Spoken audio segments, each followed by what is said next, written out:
नमस्कार, शाम के 5 बजने को हैं। आप देख रहे हैं बहस का नंबर 1 शो दंगल। आपके साथ मैं हूं चित्रा त्रिपाठी। खास मेहमान भी दंगल का हिस्सा बन चुके हैं। उनका परिचय आपसे करवाते हुए सवाल लेते हैं हमारे साथ शायना एनसी, जो भारतीय जनता पार्टी की स्पोक्स पर्सन, वो हमारे साथ जुड़ी हुई हैं। महेश तापसे जी, एनसीपी के स्पोक्स पर्सन हमारे साथ मौजूद हैं। आनंद दुबे जी हमारे साथ जुड़ चुके हैं, शिवसेना की ओर से वो पक्ष रखेंगे। शोएब चौधरी जी हमारे साथ जुड़ चुके हैं, जो कि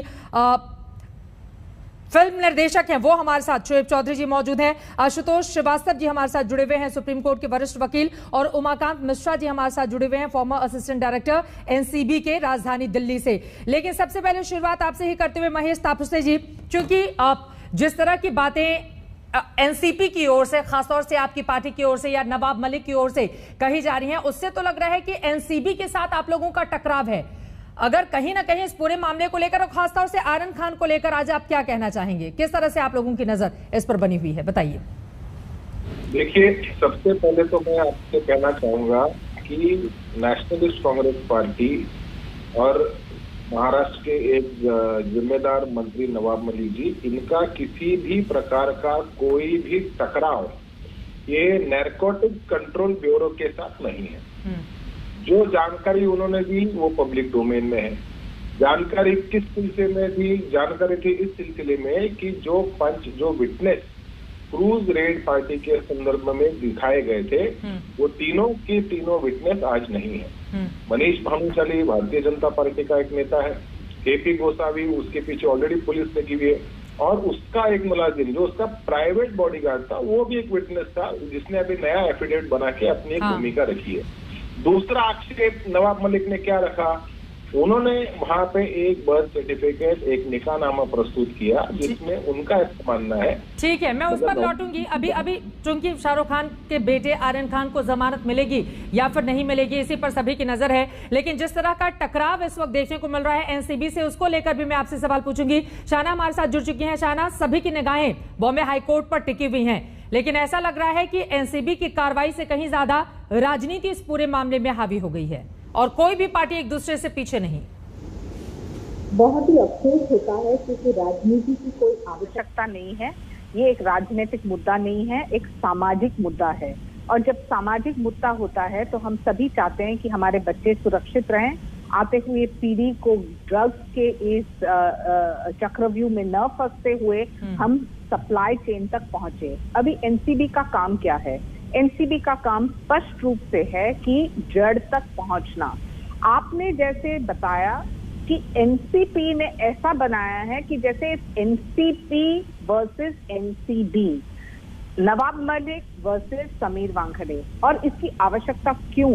आपने एक तरफ उनको एक ईमानदार अफसर को बुलाया है, समीर दाऊद वानखेड़े, वहां दूसरे तरफ कहा कि वो भारतीय जनता पार्टी के तोते हैं, वहां तीसरे जगह आपने कहा कि 1 महीने में आप उनको जेल भेजेंगे। अभी कहीं जो डॉक्यूमेंट उन्होंने दिए हैं उसमें लिखा है समीर दाऊद वानखेड़े, सबजुडिस है। ये जो डॉक्यूमेंट उन्होंने सामने रखे हैं उसमें लिखा है समीर दाऊद वानखेड़े। देखिए, उन्होंने उनकी बीवी ने भी कल बयान दिया है कि क्या है सत्य और क्या है असत्य, लेकिन ये तू मैमे में न जाते हुए हमें फोकस करना है कोर केस के ऊपर। क्या आप ड्रग्स को इरेडिकेट करना चाहते हैं? और जो आप इरेडिकेट करना चाहते हैं तो प्लीज आर्यन खान के ऊपर भी जजमेंट देने की आवश्यकता नहीं है। कोई वर्डिक्ट मैंडेट नहीं दे सकते हैं जब मैटर सब जुडिस है। एक विटनेस जिनके पास समझ लीजिए एक्सटॉर्शन का इंफॉर्मेशन है, क्यों उन्होंने अपने प्रेयर में कोर्ट में नहीं शामिल किया? सिर्फ सोशल मीडिया के दृष्टि से एक वापस एक चर्चा का मुद्दा बन गया। तो कहीं ना कहीं हम सबको बहुत जिम्मेदारी से पेश आना है। ये एक सीरियस मुद्दा है, मैटर सब ये वास्तव में बहुत सीरियस मुद्दा है, और इसी वजह से ये सवाल भी पूछा जाएगा कि 10 ग्राम 11 ग्राम की खबरें इस तरीके से सामने रखी जाती हैं और व्हाट्सएप चैट से लेकर तमाम बातें सामने रख दी जाती हैं। लेकिन जो बड़ी जानकारी है, आपको बताते चलिए कि बीएसएफ ने पिछले ही साल 507 किलोग्राम अकेले पंजाब से ड्रग्स की बरामदगी की थी, जो 2018-19 में कुल बरामदगी से ज्यादा थी। और इसी तरह से अलग अलग हिस्सों से ड्रग्स की बरामदगी होती है। जो बड़ी मछलियां होती हैं वो पकड़ में क्यों नहीं आती हैं? इसी वजह से। लेकिन आनंद दुबे जी, आपके पास आते हुए, मतलब ये एनसीपी वर्सेस एनसीबी क्यों हो रहा है? आप लोगों को तो सपोर्ट करना चाहिए, महाराष्ट्र की सरकार को तो खुश होना चाहिए कि एनसीबी के अधिकारी इस तरह का बड़ा काम कर रहे हैं ताकि ड्रग मुक्त मुंबई और ड्रग मुक्त महाराष्ट्र हो। लेकिन इस पर पॉलिटिक्स लगातार जारी है आपके भी नेताओं की ओर से। सबसे पहले चित्रा जी आपको बता दूं कि हम एनसीबी के खिलाफ नहीं हैं। एनसीबी बहुत सालों से काम कर रही है, उसने बड़े बड़े ड्रग पेडलरों को पकड़ा है और वो अच्छा काम कर रहे थे। लेकिन बात होती है जब राजनीति की, जब व्यक्तिगत मामला उठता है, जब आदरणीय नवाब मलिक जी ने आरोप लगाए कि 2 अक्टूबर से लेकर आज तक जिस प्रकार से क्रूज पर कार्रवाई की गई है और जिस प्रकार घटनाक्रम बदले हैं, जिस प्रकार गवाह और विटनेस उसमें आए हुए हैं, राजनीतिक पार्टियों से हैं, उनके ऊपर धोखाधड़ी के मामले हैं। आज ही नवाब मलिक जी ने एक नया ट्वीट किया है कि उस दिन क्रूज पर कोई एक विदेशी नागरिक भी मौजूद था जो बहुत बड़ा ड्रग पेडलर है और वह समीर वानखेड़े जी का मित्र बताया जा रहा है। तो इसकी जांच क्यों नहीं होनी चाहिए? सवाल एनसीबी पर नहीं है, सवाल एक अधिकारी पर है। सवाल एक अधिकारी पर है, लेकिन हाँ तो मैं वही कह रहा हूँ कि एनसीबी ने अपनी विश्वसनीयता खो दी है, एनसीबी ने अपनी गरिमा को गिरा दी है। एनसीबी के डीजी से हम सब अपील करते हैं कि वो इस पर कार्रवाई करें और समीर वानखेड़े जी पर जिस प्रकार वो अगर कुर्सी पर बने रहेंगे, वो अपने ओहदे पे बने रहेंगे, तो उनकी जांच कैसे होगी? यही तो भाजपा हमेशा कहती आई है कि अगर आप पद पे बने रहेंगे तो आपकी जांच कैसी होगी। तो ठीक है भैया, अब आप पद से उतरिए और आप पर जांच हो। आप देखिए ना, उमाकांत मिश्रा जी हमारे साथ जुड़े हुए हैं, अब जो कि फॉर्मर असिस्टेंट डायरेक्टर हैं नारकोटिक्स कंट्रोल ब्यूरो के। और सीधे सा उमाकांत जी आपसे ये सवाल है, समीर वानखेड़े के ऊपर जितने गंभीर आरोप मौजूदा वक्त में लगे हैं, क्या वास्तव में उनके पद पर रहते हुए निष्पक्ष जांच संभव है, जिसका जिक्र इस वक्त शिवसेना के प्रवक्ता कर रहे हैं? जी, मेरा तो ये रहा हो कि अभी तक केस में जितनी सारे ये एलिगेशंस, काउंटर एलिगेशंस और ये सब फ्लो कर रहे हैं, उस हिसाब से जो सत्य है, इसी सारे वारदात आप अगर देखेंगे, the only person who doesn't have any interest in the case is Sameer Wankhede because he is doing his duty. Other people है जो चाहे वो कोई भी भारतीय जनता पार्टी के कोई मुलाजिम हो जिसने इंफॉर्मेशन दिया, या काउंटर में जो एनसीपी के जो भी मेंबर्स हैं जो एलिगेशंस और ये सब लगा रहे हैं, ये सारा मिसप्लेस्ड है। रही आपकी सवाल जहां तक ये है कि हाँ, एक इंडिपेंडेंट विटनेस जिसको विटनेस बनाया गया, वो अगर कोई एक एलिगेशन ऐसा कर रहा है, वो भी एक डिजाइन डिवाइस है। क्योंकि इसी में बड़ा इंटरेस्टिंगली आप देखेंगे कि 2 एलिगेशंस है इसमें। एक तो ये एलिगेशन है कि उनसे कोई ब्लैंक कागज वगैरह साइन करवा गया, जो कि खुद उनका पर्सनल नॉलेज है, जो कि रियली, क्योंकि वही एक एक्टर है, प्रिंसिपल एक्टर है, उसमें उसका रिलायबिलिटी बनता है। लेकिन उसमें ब्यूटीफुली उसमें जोड़ दिया कि एक हियर से एविडेंस कि हाँ, हमने फलाना आदमी को सुना कहते हुए कि भाई उसने 25 करोड़ का डिमांड दिया जिसमें 8 करोड़ ये जाना था। इसमें आप एक इंटरेस्टिंग बात देखेंगे, ये दोनों को इस ब्यूटीफुल तरीके से जोड़ा गया है कि अभी बाकी उसको जोड़ के फिर वो केसेस वगैरह दायर किया गया एक्सटॉर्शन का। सो एक्सटॉर्शन बेसिकली क्या है कि जो इन्वेस्टिगेशन होता है और एक्सटॉर्शन का जो अभी 4, 5, 6 मामले जो ये हुआ है, इसी में वो पुलिस अपने ये जो पॉलिटिकल इसको फाइट बना के पुलिस अपना जुरिडिक्शन लेके may be that the investigation में be try to be derided. Third सवाल ये होता है कि हाँ, ऐसी परिस्थिति में क्या समीर वानखेड़े साहब को क्या उसी में पद में रह के इन्वेस्टिगेशन को कायम करना चाहिए? आंसर यस भी है, नो भी है। हालांकि न्यूट्रलिटी के बाद देखा जाए तो उनको हट जाना चाहिए, क्योंकि उनका कोई पर्सनल मामला इसमें नहीं है। वो अगर हट जाए, कोई दूसरा अफसर भी इसको आगे बढ़ा सकता है, क्योंकि इसमें इंस्टीट्यूशन का भी एक रेस्पेक्ट और इंटीग्रिटी की बात आता है। और क्योंकि इमीडिएटली, मुझे तो ये खुशी है कि इमीडिएटली विजिलेंस प्रोसीजर शुरू कर दिया गया है। प्रिलिमिनरी इंक्वायरी सीबीओ करेगा, since he is a group A officer, it will go to Central Vigilance Commission. तो वो एक जांच दूसरी तरह से शुरू हो गया है। ठीक है। दूसरी बात ये है कि अभी अगर पर्सनल कुछ नहीं है, उनको रहना चाहिए, नहीं रहना चाहिए, एक फेस सेविंग बात हो जाए। अभी अगर आप उनको हटाएंगे, बाकी लोग बोलेंगे देखा हमने कहा था, उनको भी डाउट है और हट गया। जिस तरह से जारी है, चाहे नवाब मलिक की ओर से या उनकी फैमिली की ओर से, इधर से आरोप लगते हैं, उधर से प्रत्यारोप शुरू हो जाता है। तो ये जी जी जी अपनी बात पूरी करें। अगर हटाएंगे तो चित्रा जी, अभी ये दोनों बातें, अभी इतने इसमें साउंड बाइट्स हो गया, इतने हो गया। अभी अगर हटाएंगे तो अपोजिट पार्टी क्लेम करेगा देखिए बिल्कुल कुछ ना कुछ है, बिल्कुल सच पाया गया, इसीलिए उनको हटा दिया गया। लेकिन अगर वो दूसरा अगर हटाएंगे तो एनसीबी कहेगा कि भाई it is a neutral affair, he doesn't have anything to say. तो इसमें भी पॉलिटिक्स शुरू हो जाएगा। सो वन वे और द अदर ये पॉलिटिक्स शुरू होना है। इसी में इंस्टीट्यूशनल इंटेग्रिटी जो एनसीबी का है उसको बरकरार रखते हुए आगे बढ़ेंगे।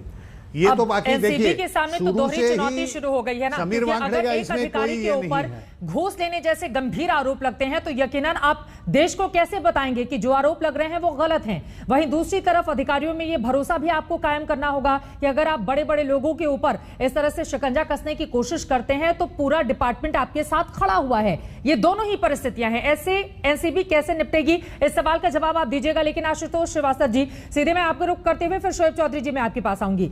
अब सवाल लोगों के जहन में यह है कि व्हाट्सएप चैट, क्योंकि ज्यादातर उसी का जिक्र हो रहा है और मीडिया को भी वही चीजें दी गई हैं, व्हाट्सएप चैट क्या आधार बन सकता है? क्योंकि बार बार जो बचाव पक्ष के वकील हैं वो दलील दे रहे हैं कि सिर्फ व्हाट्सएप चैट के आधार पर इस तरह से जिसने कोई गुनाह किया नहीं उसको उसकी सजा देने की कोशिश की जा रही है।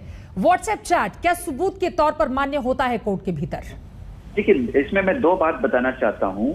एक तो यह है कि जो सेक्शन 63 है हमारा एविडेंस एक्ट में, उसके अंदर जो है इसको सेकेंडरी एविडेंस माना जा सकता है, प्राइमरी एविडेंस तक पहुंचने के लिए इसको सोर्स माना जा सकता है।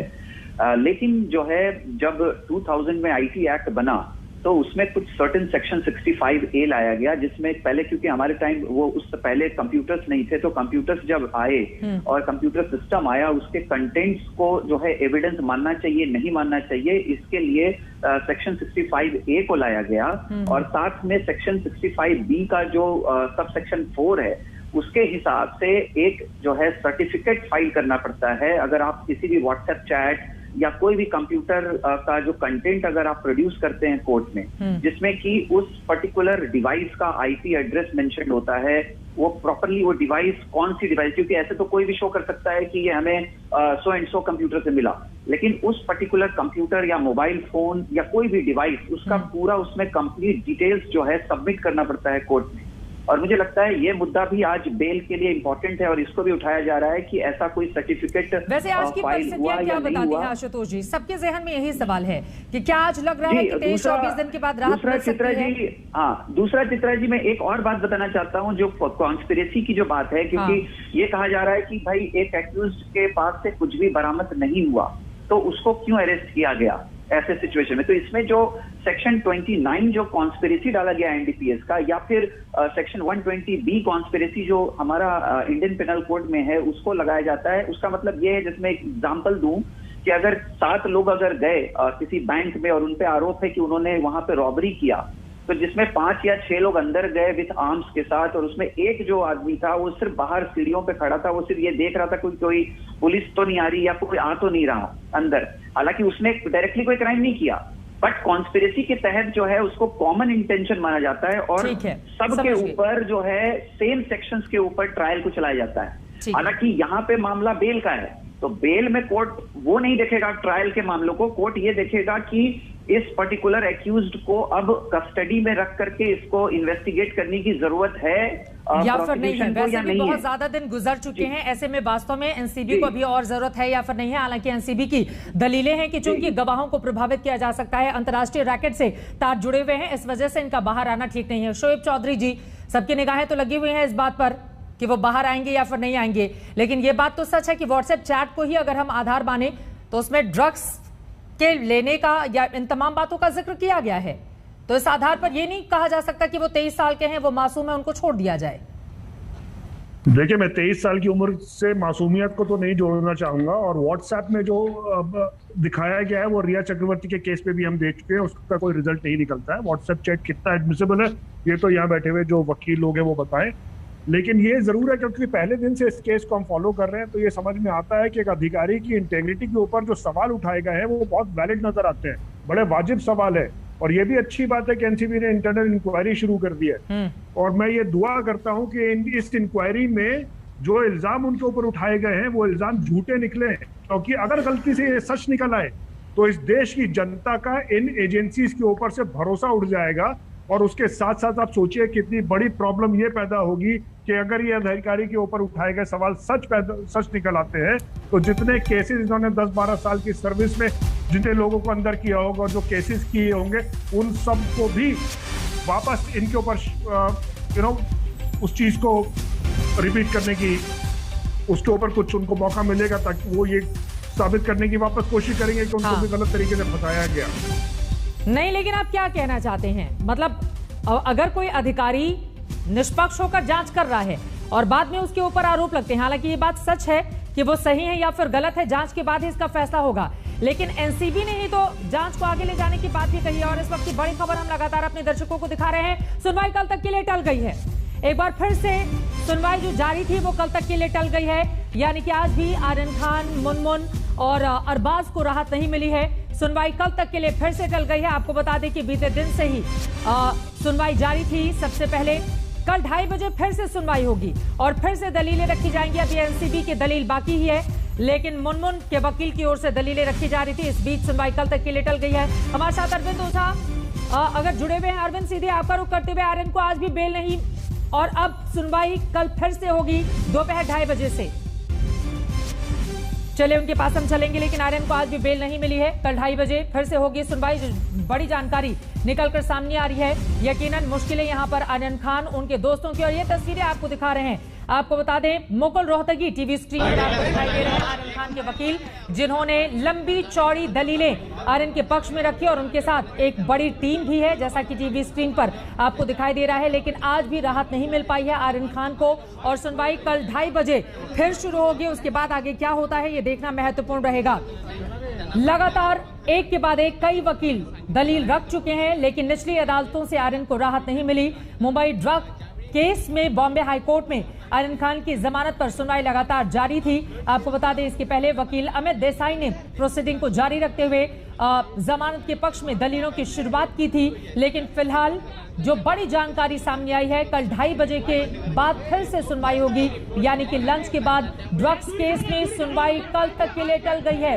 लगातार तस्वीरें आपको दिखा रहे हैं, वकील आने पर सुनते हैं उनको सीधे।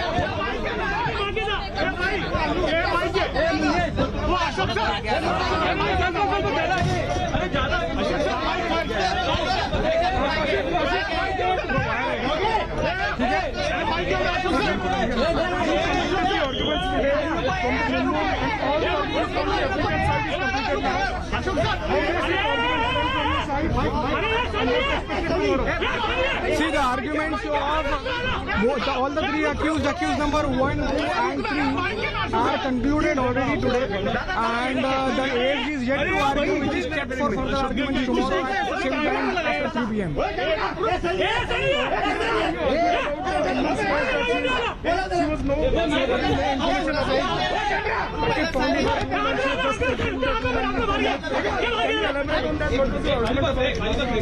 It is the case of the NCB itself that in the Panchnama filed by them, in which Mr. Kiran Goswami is a Pancha and the second number Pancha is Mr. Bhanushali.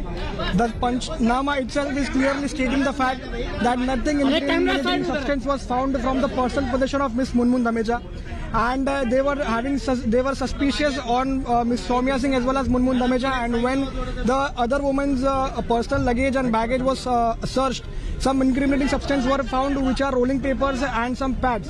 So it is their own case. So I would only say, which I am stating since day one, that they have unnecessarily, unwarrantedly and unjustifiably arrested Miss Munmun Dameja at the present case.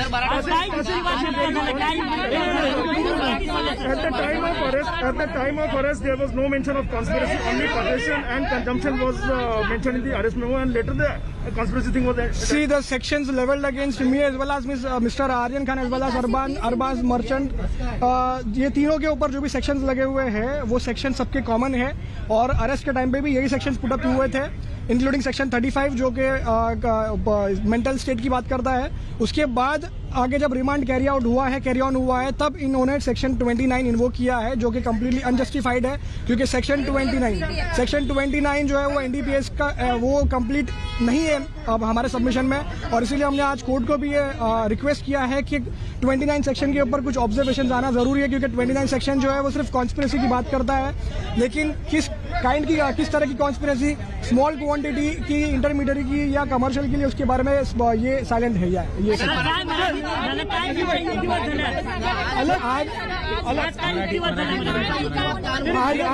आज case मध्ये आरोपी number 1, 2 आणि 3 तिघाचा argument झाला आहे, complete झाला आहे, आणि argument मध्ये आमचा सबमिशन हेच होता की आम्ही विदाऊट एनी रिझन्स हा केसमध्ये अरेस्ट माझी अटक झाली आहे आणि ती कम्प्लिटली अनजस्टिफाईड आहे. माझा काय रोल या केसमध्ये नाही आहे आणि तर त्या रिझनसाठी हा केस कम्प्लिटली बोगस आहे. आणि उद्या कशा पद्धतीने आर्ग्युमेंट पुन्हा केली जाणार आहे? उद्या फक्त ASG चा आर्ग्युमेंट पेंडिंग आहे आणि ते कंटिन्युएशनसाठी ठेवलं आहे उद्या 3 वाजता. सर, काल तुम्ही मुंबई धमेच्यासाठी युक्तिवाद करू शकला नव्हतात कारण वेळ संपलेली होती. आज तुमचा युक्तिवाद पूर्ण झाला. त्याच्यामध्ये तुम्ही असं म्हटलेलं आहे की मुनमुनकडे कोणतेही ड्रग्ज सापडला नाही, ते सापडले त्यांच्या वस्तूमध्ये होते आणि ज्यांना मुनमुनी बोलवलं होतं त्यांना चौकशीसाठी देखील बोलवलं नाहीये. NCBचा स्वतःचा हे पंचनामा स्वतः बोलतात की मुनमुनचा पर्सनल पोझिशनमध्ये जे सर्च झाली होती काय मिळवला नाही. जे एलेक्ट ड्रग्ज 5 ग्रॅमचा आहे ते क्रूमच्या कॉर्नरमध्ये सापडला होता आणि ते त्याच्यानंतर आणखी एक मुलगी होती तिथे, ती सौम्या सिंग नावाची, त्यांचा जे सर्च केला बॅगेजचा, त्या सर्चमध्ये इन्क्रिमिनेटिंग सबस्टेन्स मिळवला होता, सापडला होता आणि ते सबस्टेन्समध्ये रोलिंग पेपर्स आणि काय पॅड्स हे असतात आणि रोलिंग पेपर्स स्मोकिंगसाठी यूज होतात. तर NCBचा स्वतःचा पंचनामा हे सांगतात. तर कशाला मुनमुनला हा केसमध्ये अरेस्ट केलाय आणि ते सौम्या हा केसमध्ये कुठे आहे ते आता पण आरोपी बनवली नाहीये. लगातार वकील को आप सुन रहे थे. आपको बता दें कि आज कोर्ट के भीतर दलीलें तो रखी गई हैं लेकिन कल तक के लिए फिर से सुनवाई टल गई है. कल दोबारा 2:30 बजे से सुनवाई शुरू होगी. उसके बाद क्या राहत मिल पाएगी अपने आप में बड़ा सवाल है. आर्यन खान, मुनमुन और अरबाज को सीधे रुख कर लेते हैं. हमारे सहयोगी मुस्तफा शेख हमारे साथ बने हुए हैं बॉम्बे हाईकोर्ट के बाहर से. मुस्तफा, वकील सामने आए, उनकी ओर से तमाम बातें कही गई लेकिन आज की रात एक बार फिर से सलाखों के पीछे ही और कल दोपहर 2:30 बजे सुनवाई होगी जिसके बाद यह तय होगा कि बेल मिलती है या फिर जेल में ही आगे की राह भी गुजारनी होगी. मुस्तफा जी बिल्कुल, एक बात ये साफ है कि जब तक आर्गुमेंट्स कंप्लीट नहीं होते हैं, सेशंस कोर्ट में भी यही हुआ था 5 दिन का वीकेंड का, जब तक आर्गुमेंट कंप्लीट नहीं होते हैं कोर्ट की तरफ से, वकीलों की तरफ से, उसके बाद ही कोर्ट आर्ग्यू कर सकता है. अब आप देखेंगे कि मुनमुन के लॉयर्स का जो आर्गुमेंट है वो खत्म होने के बाद अब जो ASG है उनको इन तीनों वकीलों के जो आर्गुमेंट्स है, जो केस स्टडीज है, उनके ऊपर आर्गुमेंट करना है. तो आप समझ सकते हैं इस चीज में भी काफी ज्यादा समय लगेगा. तो ये पूरा आर्गुमेंट खत्म होने के बाद जब कोर्ट ऑर्डर देने बैठेगा तो कोर्ट कहेगा कि ये पूरे आर्गुमेंट्स उनको एनालाइज करने होंगे. उसके बाद एक ऑर्डर पास हो सकता है जिसमें 1 से 2 दिन का समय वो ले सकते हैं. आज 27 तारीख पर हम मौजूद हैं. 30 तारीख तक कोर्ट चलेगा ऐसा बताया जा रहा है. उसके बाद दिवाली वेकेशन है. तो ये देखिए 28, 29, 30 मिलाकर 3 दिन हमारे पास बचते हैं. 3 दिनों में कल ASG का आर्गुमेंट होगा. उसमें महत्वपूर्ण बात क्या है? महत्वपूर्ण बात यह है कि कल कोर्ट की सुनवाई कब शुरू होगी. हमने देखा है कि जस्टिस सांबरे का जो कोर्ट है वो काफी बिजी कोर्ट है. उसके बाद आप कह सकते हैं कि कल भी 2:30 बजे, दोपहर में 2:30 बजे के बाद शुरू होगी प्रोसीडिंग्स. विद्या हमारे साथ है. विद्या, समय जो है वो आप कह सकते हैं एक तरह से अभी भी है. आर्यन खान की बेल हियरिंग खत्म होने में जो NCB है उसका आर्गुमेंट कल होगा, उसके बाद बाकी कार्रवाई होगी. देखिए, NCB का आर्गुमेंट होगा, उसके बाद रिजॉइंडर. आप देख लीजिए, उनके वकीलों ने तकरीबन अभी 1.5-2 घंटा बोला है. तो उसका रिजॉइंडर तो जैसे जस्टिस सांबरे हैं, उन्होंने तुरंत बोला कि जब भाई आप कितना आर्ग्यू करेंगे, तो ASG ने सीधे बोला कि भाई सब लोग तो 2-2 घंटा आर्ग्यू किए हैं, मुझे भी तो कुछ चाहिए. तो उन्होंने खैर मोटा मोटी में उन्होंने कह दिया 1 घंटे में हम निपटा देंगे. तो अब कल 1 घंटे की सुनवाई उनकी होगी. उसके बाद फिर ये सारे जो दिग्गज वकील हैं ये फिर से शुरू करेंगे, रिजॉइंडर देंगे, केस लॉज देंगे. हालांकि अमित देसाई बार बार कह रहे थे कि मैं रिजॉइंडर में फैक्ट्स ऑफ द केस पे बात नहीं करूंगा, लेकिन केस लॉज वो फिर से देंगे. तो आप समझ लीजिए समय और लगेगा. तकरीबन 1 घंटा ASG लेंगे, उसके बाद रिजॉइंडर में ये तीनों वकील फिर से खड़े होंगे. तो जाहिर सी बात है तकरीबन आधा 1.5-2 घंटा तो कहीं नहीं गया कल के आर्ग्यूमेंट. दिवाली वेकेशन की हम बात कर रहे थे. ASG भले ही 1 घंटा कह रहे हो, लेकिन तीनों वकीलों के आर्गुमेंट्स और उनके केस लॉस को साइड करना 1 घंटे में पॉसिबल नहीं है. उससे ज्यादा ही समय उनको लगेगा. उसके बाद ASG के जो आर्गुमेंट्स रहेंगे उसमें कुछ ना कुछ जो एडिशन होगा वो मुकुल रोहतगी या अमित देसाई को करना होगा. तो जैसे आप बताएं रिजॉइंडर आर्गुमेंट्स होगा. इसके ये सारे आर्गुमेंट्स की जो फेरिस्त है इतनी लंबी होगी, उसके बाद कोर्ट को कुछ ना कुछ समय लगेगा. तो आज हम 27 तारीख पर है. 27 तारीख खत्म हो चुका है. 28, 29, 30 के बाद दिवाली वेकेशन है. क्या लगता है? 30 तारीख को तो पुराने बेल हियरिंग मामले सुनेंगे, तो 30 तारीख को सुनेंगे भी नहीं. तो यानी कि कल और परसों का ही समय है इनके पास। लेकिन अगर इस मामले में आप देखें तो जहां तक जब भी होता है, जब बड़े वकील खासतौर से जब खड़े होते हैं तो रिजॉइंडर पे रिजॉइंडर होता है।